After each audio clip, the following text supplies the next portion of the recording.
What's up, BHS? I'm Joy Jackson. And I'm Sarah Brumfield. This week on The Bark, we feature Breast Cancer Awareness Month. We also review the biannual MVP event and interview BHS students and teachers about their opinion on standardized testing. The Bark for the week of September 25th, 2023 starts now.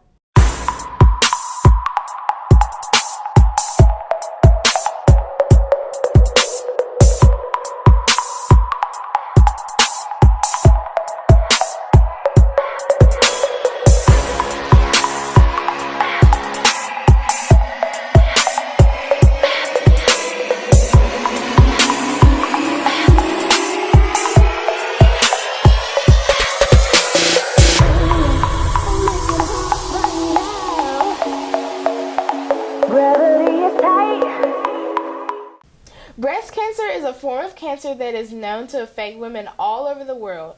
As this month is Breast Cancer Awareness Month, many events are held to spread awareness about the disease. Telling us more about breast cancer and going into the details of Brandon High School's own Breast Cancer Awareness Pep Rally is reporter Anna Boyd. October is widely recognized as Breast Cancer Awareness Month. Throughout the month, parades and pep rallies are held to spread awareness about the disease and to support the people that are living with it. During the first pep rally of the month, BHS recognized the former Brandon teacher, Miss Leslie Sermon, who is battling breast cancer for a second time. Miss Sermon was surrounded by family and friends as BHS supported her in her fight against the disease. BHS hosts a variety of different student activities. Whether they participate in football, dance, golf, or any other sport or team, they often gain support to work hard in what they do from their teachers. An MVP Awards breakfast was hosted to recognize the BHS students included in fall activities and the teachers that support them. Here with more information are our reporters. I chose Miss Willis, who's the core director for high school and middle school. She's been with me through my middle school journey and my high school journey. They're a person who's taught me life lessons that I probably wouldn't have learned from anybody else. They've helped me grow as a person, and I can talk to them about anything. It really made my day. It just kind of made me realize that students realize how much we really care for them. I really emphasize in my classroom the importance of community and how we really need to be there for each other, and we have a lot of life lessons in my classroom. So for me as a teacher, it really helped me see that the students have learned from those. I want them to learn English and pass English and do everything as far as that is concerned academically, but to know that they can walk away and feel like they can come back and talk to me and we have a sense of community, that's more important. I think I'm just real with the students. I'm not afraid to admit I make mistakes, but I also laugh, cry, enjoy talking to them, and I think as long as you respect them and you're interested in them as a person, I feel like that's a positive influence that I can keep behind. Now that we are going into the second 9 weeks, students will be taking their benchmarks, the ACT and the PSAT, at Brandon High School. However, there are different beliefs on the accuracy of these tests when it comes to student growth.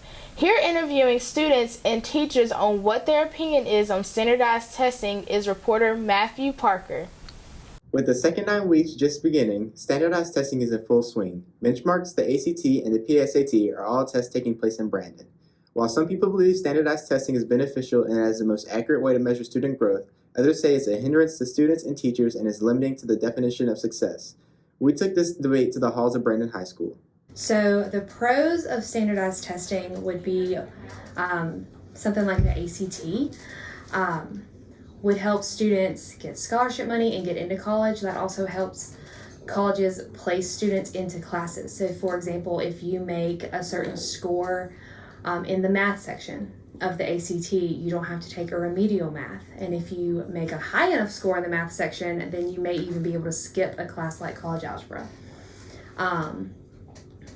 But a con of state testing would be if you're not a good test taker, or not state testing, sorry, standardized testing. If you're not a good test taker, then that test doesn't show you as a well-rounded student. So something like the ACT at college isn't going to be able to look at this one test and be able to see all the great attributes about you.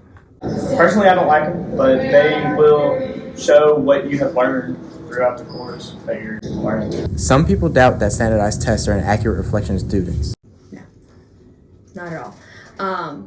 I think that's why it's so important too for students to get involved on campus and off campus in other things, and when they go to apply for things like jobs or apply for scholarships and go to college, it's so important for them to have a resume that show off all the things that they love to do, because that one test doesn't show everything about you. I like test optional because if you don't have a high ACT score, then that doesn't mean you're not smart. It's just you're not good at taking tests. In some cases, it may even put you at a disadvantage because schools don't know what they're looking at. If you apply for a school and they don't have anything about you on an academic level other than a GPA, they may not know what class to put you in. They don't know what scholarships to give you, and so you're kind of walking in blind. One test isn't going to show how smart you are, and if you fail one test, it's not like your life is over, because you have many other trades and skills that you can use throughout your life. The PSAT will be given on October 24th to 10th and 11th graders who have signed up. The registration fee is $20 and can be paid by cash, check, or online My School Bucks. To register, visit Mrs. Bess in the office. Remember to bring your own calculator and to get plenty of sleep at night before the test. Well, that's all for this week, BHS. If you have a story idea to submit, email us at contact@brandonbulldogmediagroup.com or talk to a news team member. Don't forget to follow us on TikTok and Instagram. I'm Joy Jackson. And I'm Sarah Brumfield. Thank you for watching The Bark. News with Bark.